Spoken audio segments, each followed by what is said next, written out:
Hai Ampa, Assalamualaikum.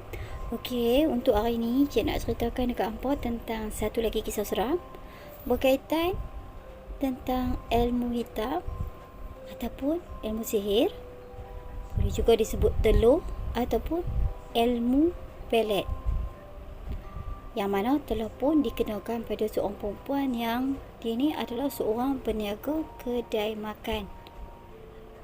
Okey Ampa, sebelum Cik cerita, Cik harap walau kat mana pun Ampa ada, Ampa semua dan family Ampa sentiasa sihat dan dilindungi oleh Allah SWT. Dan marilah sama-sama kita doa semoga musibah dan COVID-19 yang mana dah kembali naik ni segera berakhir. Baik Ampa, cerita yang Cik nak ceritakan ni adalah mengenai pusung katak. Sebetulnya Ampa, pusung katak ni dia adalah salah satu daripada cabang sihir yang mana digunakan untuk balas dendam ataupun melampiaskan rasa marah yang dia dah pendam dalam hati dia untuk dia menghancurkan musuh dia. Dan pusung juga dia ada pecahan-pecahan dia. Ada busung lintah, busung katak, busung darah dan juga busung angin ataupun ayam. Baiklah Ampa, kalau orang kata kita nak buat dekat orang lah ataupun tak puas hati kat orang, selalunya kita pergi depan-depan. Ataupun ada setengah orang yang kepala gila, dia akan terus pergi, dia akan tikam orang tu. Dan ataupun dia tembak orang tu, ataupun dia ketuk orang tu, ataupun dia pukul orang tu. Jadi yang ni semua adalah benda yang nampak. Sementara sihir ataupun guna-guna ni semua, tuju-tuju ni, dia adalah pelakuan yang dibuat secara senyap-senyap tanpa siapa pun tahu. Orang yang buat pada orang yang kena ni adalah orang yang rapat. Okey, sihir jenis ni banyak diamalkan ataupun dipraktikkan oleh orang asli. Dan yang mana proses dia tu dia akan mula dengan dia ambil katak yang hidup ni, dia pun akan matikan katak tu dengan proses ataupun cara-cara tertentu. Dan kemudian katak tu dia pun akan ambil, dia pun akan jampi dengan mentera-mentera yang dah khusus untuk dia pun bangunkan balik katak tu. Dan dia pun akan ambil sebatang buluh, masukkan dalam mulut katak tu, dia pun akan hembus angin kat dalam mulut katak tu sambil menyeru nama orang yang nak disihir. Dan apabila perut katak tu dah kembung, macam itulah orang yang disihir tu pun akan mengalami perkara yang sama dengan katak tu. Okey Ampa, cerita yang Cik masukkan ni telah berlaku pada seorang perempuan yang mana dia dah berkahwin dan ada anak 2. Dia hidup bahagia dengan suami dan anak dia. Mereka ada kedai makan dan mereka duduk di sebuah rumah sederhana, rumah flat. Mereka sebelum ni tak pernah ada masalah dengan siapa-siapa dan mereka pun tak pernah bergaduh atau masam muka dengan siapa-siapa. Jadi benda tu bermula dengan bahagia dan menyenangkan. Dan secara tiba-tiba si isteri dia ni, bolehlah kita kenali dia sebagai Siti. Siti ni dia tiba-tiba perasan yang perut dia tu makin membesar. Dan dia ingatkan dia ni pregnant. Lepas tu Ampa, tanpa pengetahuan suami dia, yang dia mungkin terfikir yang diri dia ni mengandung, cuma dia tak ada tanda-tanda macam pening ke atau muai ke ataupun mengidam apa-apa. Jadi dia pergi beli pregnancy test, dia cek sendiri, keputusan dia negatif. Dan apabila perut dia semakin besar, suami dia perasan. Okay, bila suami dia dah perasan, suami dia kata, kenapa dengan perut awak? Dia cakap, tak tahu lah bang, saya dah beli pregnancy test tapi tak mengandung. Saya pun pelik, tak tahulah kenapa perut saya ni membesar. kata Siti pada suami dia. Suami dia kata, ada baiknya kita pergi hospital. Mungkin baru lagi kot. Sebab tu tak nampak melalui ujian kehamilan ataupun pregnancy test yang awak dah beli tu. Dan si Siti pun mengiyakan cakap suami dia, dan mereka pun bila buat pemeriksaan di klinik swasta. Apabila mereka sampai kat klinik tu dan lepas dicek urin, lepas tu keputusan dia sama. Dia disahkan tak pregnant. Doktor pun macam pelik dengan keadaan tu dan menyarankan mereka ambil ujian darah dan juga dibuat scan untuk tengok keadaan dalam perut si Siti ni. Selepas dah buat ujian darah bagai, lepas tu dah melalui proses scan, tetap juga tak ada apa-apa dalam perut dia, kosong. Tak ada juga atau ketulan ataupun ketumbuhan yang menyebabkan perut dia tu nampak bengkak. Jadi dia pun semakin bingung, dan doktor ni sebetulnya tak dapat nak buat keputusan ataupun kena bagi satu jawapan kenapa perut Siti ni makin membesar.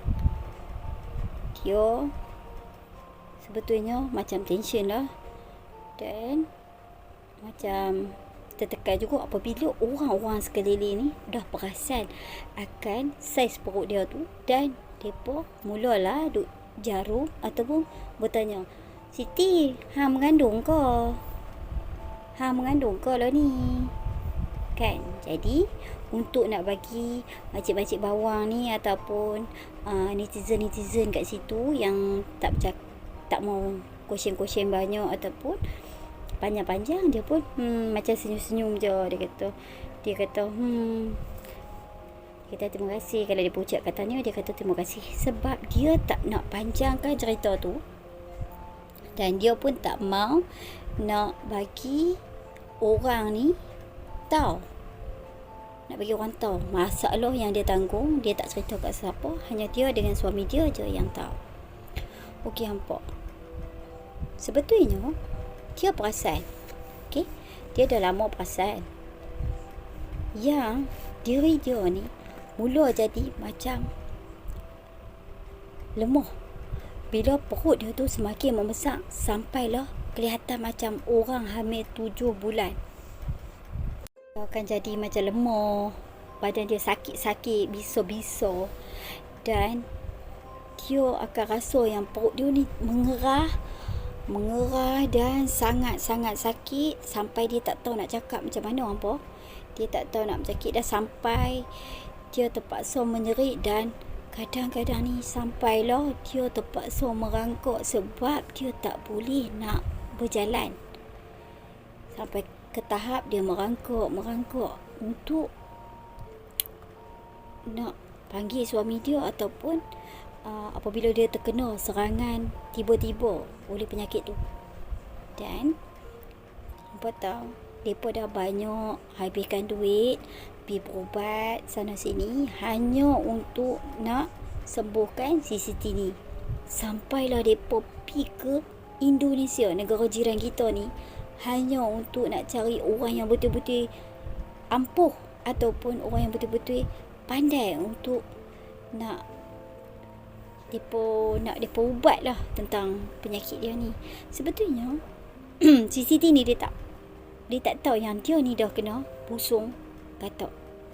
Okey, tapi apa, kalau pi pun dia dah jumpa satu bomoh ni pun yang dekat Indonesia ni, dia dah berubat.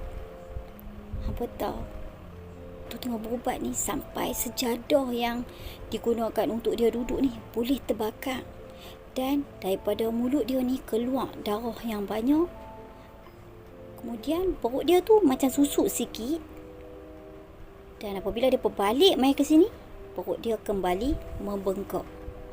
Dan nampak apabila dia sampai balik dekat Malaysia ni, kat rumah mereka, penyakit tu akan menyerang balik, malah lebih teruk dan dahsyat, seolah-olah orang tu tahu yang dia ni pergi berubat dekat sana dan dia makin top up ilmu tu dan buatkan Siti ni makin terseksa. Nah, dia tak dapat nak buat kerja-kerja rumah, dia tak dapat nak jalankan tanggungjawab dia sebagai seorang isteri dengan baik, dan akhirnya kedai depa tu terpaksa depa tutup buat sementara kerana kesihatan Siti yang makin merosot. Muka dia makin cengkung, melidi. Hampa tahu tak? Jadi hampa nampak dia ni macam seolah-olah bangkai bernyawa, tahu tak? Perut dia kembung. Lepas tu diri dia kurus. Dia orang kata seri dekat muka ni langsung tak ada. Rambut dia gugur. Dan juga napas dia ni berbau sangat busuk. Suami dia tahu yang ni adalah ilmu sihir sebagaimana yang mereka dah pergi berubat, dan mereka cuba juga cari orang yang betul-betul boleh bantu dan tolong mereka untuk cuba nak ubatkan isteri kesayangan dia. Dan pada satu hari dia jumpa dengan seorang kawan dia, dan kawan dia ni pun tanyalah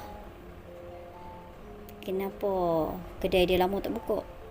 Dan dengan berhati, si suami Siti ni pun ceritalah tentang keadaan isteri dia yang makin teruk akibat daripada perbuatan orang yang mereka tak kenal.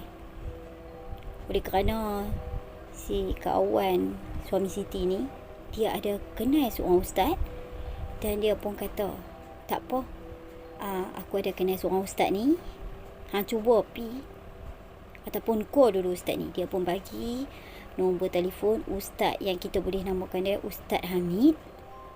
Dan suami si Siti ni rasa bersyukur sangat, kurang-kurangnya ada jalan yang Allah dah tunjukkan untuk dia melalui kawan dia.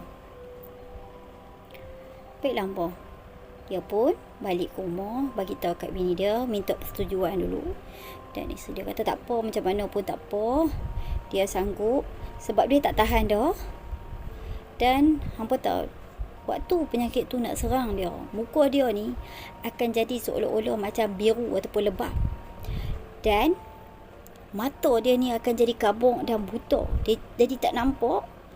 Dan selepas dah berapa jam, akan laki dia cubalah baca-bacakan ayat-ayat Quran ataupun dalam tempoh masa yang agak lama lah, barulah benda tu macam seakan-akan hilang.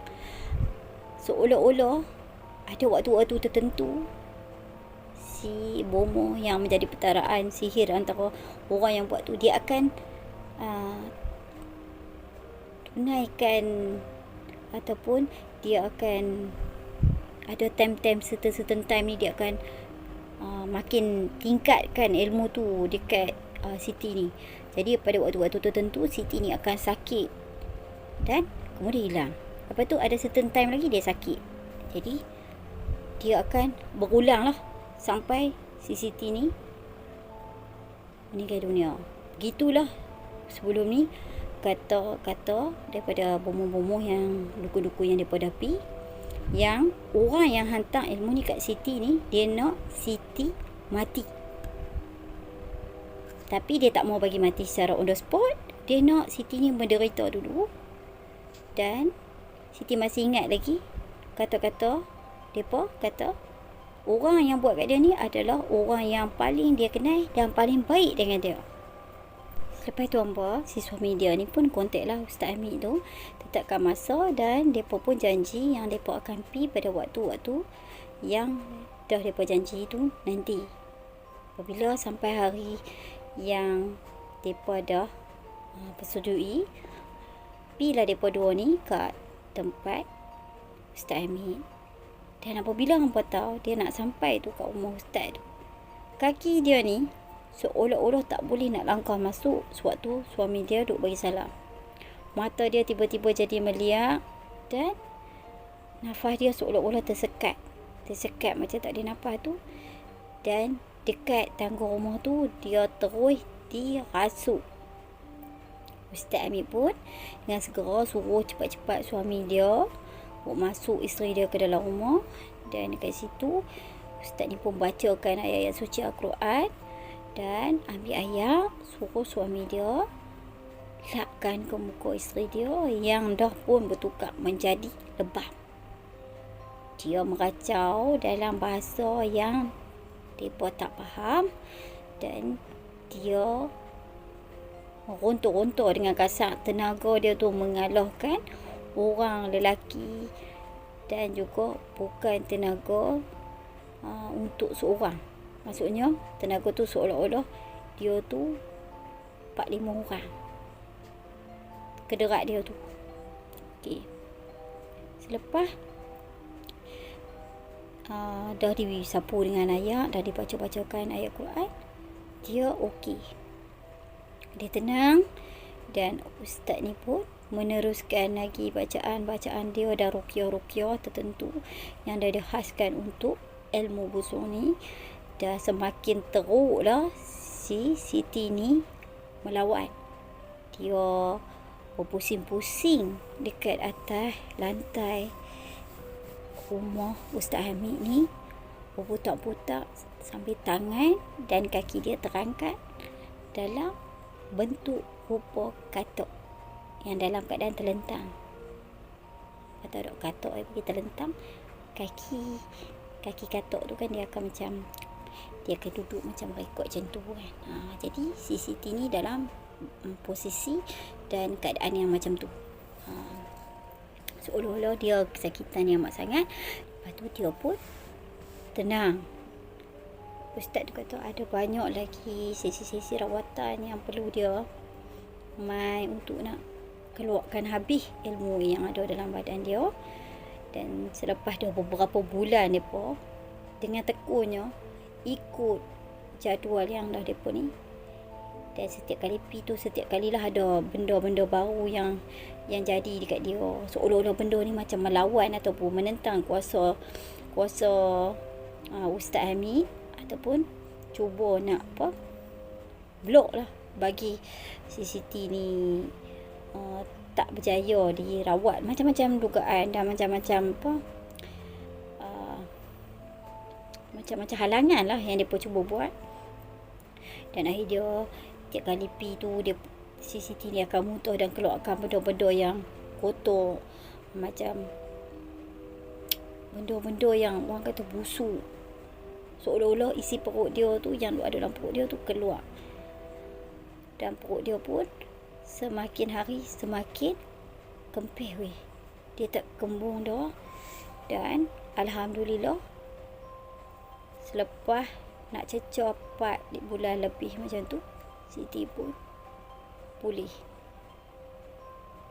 Dan nampak tahu tak, selepas tu sahabat baik Siti ni yang meniaga berdekatan dengan dia pula tiba-tiba sakit. Dan selepas tu Siti yang kesian lah dengan kawan baik dia ni, cuba nak pergi ziarah kawan baik dia tu, tapi ditegur oleh seorang lagi kawan kepada perempuan tu. Dia katakan, "Ti, aku rasa ada baiknya hang tak pergi tengok dia. Aku tak faham maksud hang, Lin. Kenapa hang kata aku tak perlu pergi tengok si Azhar?" Kemudian Lin dengan muka bersalah, dia pun kata, "Sebenarnya aku dapat tahu yang dia sakit tu adalah kerana ilmu yang dia buat kat hang dah balik kat dia." "Aku tak faham," kata si Siti, macam tak percaya apa yang dia dengar dan dia nakkan kepastian. "Maksud aku, sebelum ni hang sakit yang berbulan-bulan tu sampai perut hang buncit tu adalah angkara perbuatan Azhar tu. Dia tak puas hati dengan hang kerana kedai hang banyak sangat customer, kedai dia kurang. Dan sebab itulah dia ni sanggup pergi jumpa promo asli untuk sakitkan hang, dan hang tak boleh nak masuk dan berniaga dekat sini." Lin, kawan baik si Azhar ni, bagi tahu. Siti ni memang kenal Lin, tapi dia tak berapa rapat. Dia dapat tahu kata si Azhar ni sakit, dia nak pergi ziarah, tapi Lin ni dah bagi tahu kebenaran ni yang amat menyakitkan hati dia, dan dia tak sangka kawan baik dia sendiri sanggup buat bagi dia sakit mana sampai berbulan-bulan. Dan waktu dia sakit tu dah beberapa kali juga Azhar ni sanggup mai dan pura-pura buat tanya lah dia ni mengandung ke apa ke kan, macam tak landung muka kan. Jadi Sili ni kata keluarga dia pun dah nak bawa balik dia ke kampung untuk mereka cuba ubatkan dia. Din juga kata yang si Azhar ni pergi jumpa bomoh asli tu hanya untuk bagi tutup lah bisnes si Siti ni sampai tak boleh nak berniaga dah, biar kedai dia je kat situ. Sebab bila Siti sakit, kedai dia ni ramai. Dia juga buat pelari untuk kedai dia untuk tarik pelanggan, dan kedai Siti ni dia tutup bagi orang tak nampak.